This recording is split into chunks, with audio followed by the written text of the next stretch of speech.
Shadiverse. Greetings, I'm Shad, and regarding the really popular debate between the longsword and katana, there are a number of problems with the comparison, but this is not me saying that I don't think the comparison should be made. I actually think it's a really fun, interesting thing to compare, and a lot of, I guess, the prompting, the thing that triggers people wanting this comparison, are the warriors that use these swords and how comparable they are. Knights and samurai.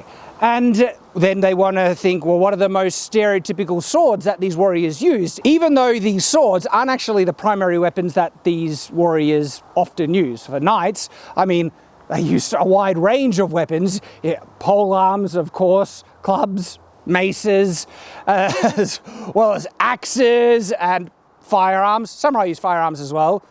And bows. Yes, knights did use bows, okay? And so they used a wide, and the samurai, by the way, the bow heaps as well as the spear. I think it's called the yari. And so with both warrior classes, these swords are actually more backup weapons. They're the sidearms. But in terms of the most stereotypical sidearm that they wore, it was the sword more often. In that regard, not necessarily the main battlefield weapon that they use. And then people want to compare, well, which one is better, okay? When comparing which one, there's some big issues that don't often get addressed. And here on Shadiverse, we even have a more recent, fun Katanaverse longsword video, but we didn't have the time in that video to actually address all those problems. That was a more fun, interesting one where we test a more expensive katana versus a much more affordable type of longsword that is more comparable to the standard length of your average katana. Because that's one of the issues, and I think I've only briefly mentioned that the size is an issue. When it comes to long swords, they have a very wide range of sizes and types, blade typologies, blade profiles, and so there's the really simplistic kind of subcategories of bastard sword, which is smaller long swords essentially, that can hand and a half sword, right? Used in one hand or two. And then war swords, the really big ones. They're all long swords.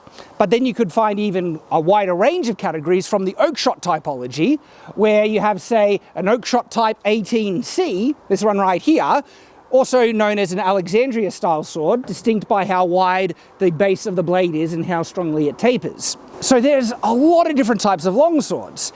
And then, okay, if you want to compare long swords versus katanas, well then which type of long sword? There's a lot of different types. A lot of different performances and a lot of different qualities.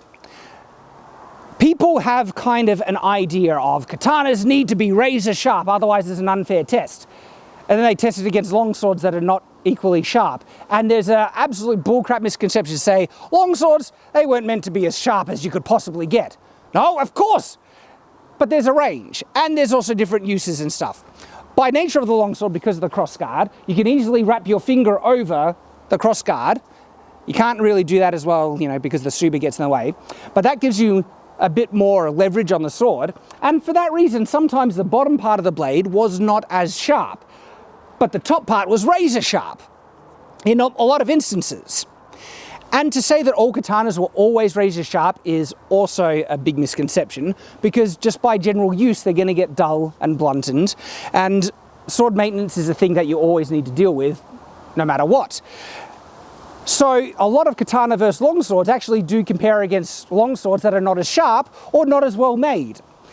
And that's unfortunate, because in the range of longswords, some of the best made longswords cut like lasers. They are insane beastly cutters, because there is some videos out there comparing longsword versus katana, and they have a really sharp katana and it's not a sharp longsword, and then they say the katana inherently cuts better. And it's like, no, you're comparing against an unfair longsword comparison. And we actually did that on purpose in our video to try and weight the scales in favor of the katana for our comparison, to really test, how well does it cut if it had more advantages in its court. Interesting to see those results. So the problem is the variability in longswords. What is the best type of longsword to pick? Because you could easily pick a longsword that has much greater reach on the katana, and as a result is going to outperform, like in terms of combat, reach is so significant, okay? And so if you really wanted to weight the scales against the katana, you would pick a really well-made mid-range longsword, maybe even something on the bigger end, okay, that can cut like a laser, super sharp, and its performance in cutting is going to match the katana, okay? Cutting performance is more largely determined by how sharp the edge is, as well as edge angle, primary, secondary bevel, and you can get longswords that have like main primary bevel edges with a really narrow edge angle. And one of the differences, more common differences you're going to find, is that the katana will be stiffer, and that means it's going to be easier to cut with. And people usually interpret that to mean they're better at cutting. No. Cutting performance is determined by how deep and devastating a cut you can make with the blade. Just because one blade might be easier to cut with doesn't necessarily make it be able to cut better than another sword. But to say a katana will always universally cut better than every type of longsword is also wrong, because you can get very stiff longswords. You can also get longswords that have a type of weight distribution that just makes them zip through a target like you wouldn't believe. And there are multiple reviews on many different types of longswords that blow the reviewer away as to how insanely well they cut. They say they cut like laser, or it's like you've got a cheat code on cutting because it's so insanely good. And so if you want a longsword that's optimized for cutting, you can absolutely get it. But you can also make a longsword that is optimized for other things, like maneuverability, leverage, speed, and so many other things, because you have that range in design that allows for the flexibility to optimize certain features. And so as a result, because the variability in longswords, well, you can easily find one that can match certain qualities in the katana, or ones that won't. Couldn't cut as well. Is the edge, geometry, or is it as sharp? All those things. So all those come into play and are often overlooked in katana versus longsword comparisons. And I know we've done that as well here on Shadiversity, usually because of time, but that's why I'm making this video, to address the things and problems with the comparison. Having said that though, there are more universal qualities between the swords that you can compare more objectively that is representative on nearly all longswords. One of those things is the crossguard.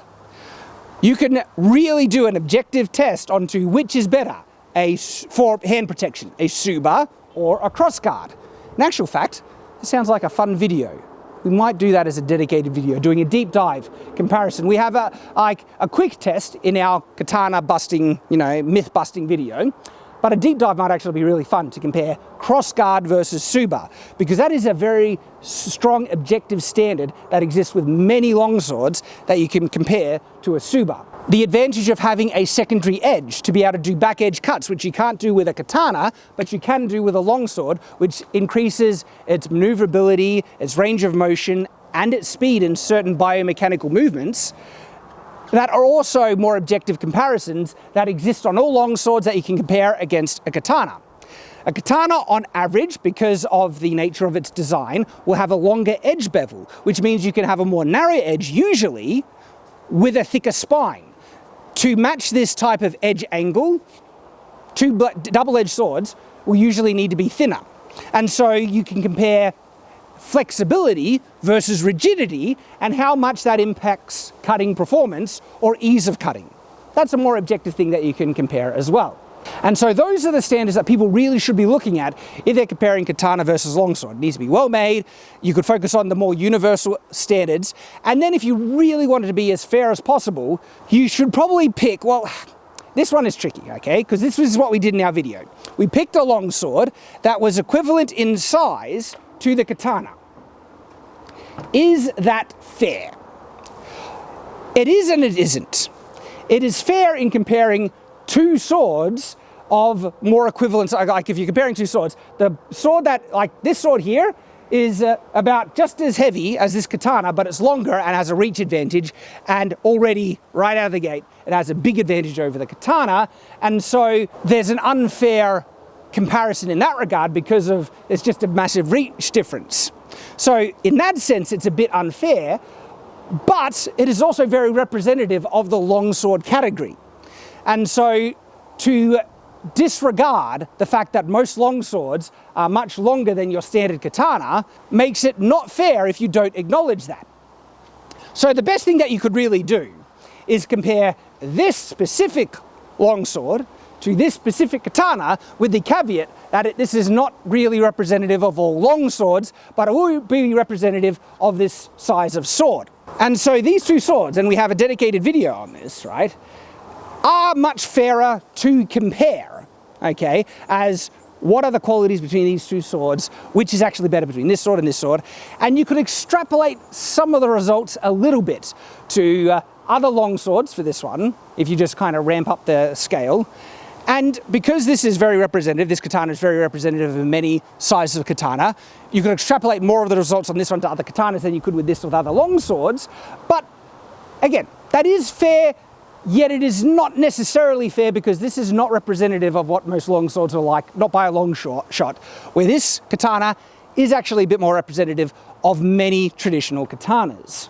This is why the upcoming video that we're going to be doing here on Shadiversity, which is actually a longer type of katana called an O-katana, comparing that against a, well, not only a sword of similar size, but also being single-edged, the Kriegsmesser, that is going to be such a better video in terms of the comparison between a European and Japanese sword. Could we have a look at these sizes, just to have a compare? How do we swap? Yep. There you go. There we go, thanks. So look at the size. Very comparable in length, and both single-edged. And so if you really want the European versus Japanese sword comparison, we're going to be doing that in a dedicated video. Sorry, we'll let you get back to it. Thank you. So these are the things that should be acknowledged in the debate. And it's a fun debate. Anyone who says that this is useless, no one should bother, anything like that, I feel that's a bit of intellectual snobbery, because it's fun. And there are certain things that cause the comparison. The stereotypical sword of the knight, the stereotypical sword of the samurai. Which one is better? Now, I know that each sword is really good in its given context, but could one sword actually be better in the opposing context? Could the long sword perform better for a samurai than a katana? Could a katana perform better for a knight if a knight used it? That's the fun thing that we want to compare, because it's a nerdy thing and it's just interesting. So let's stop the shaming that does exist, where it's like, why you bother, all that stuff. No.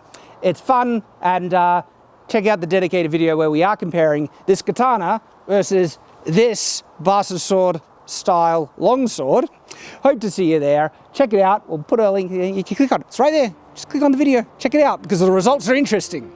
Hope to see you there, and until that time, farewell.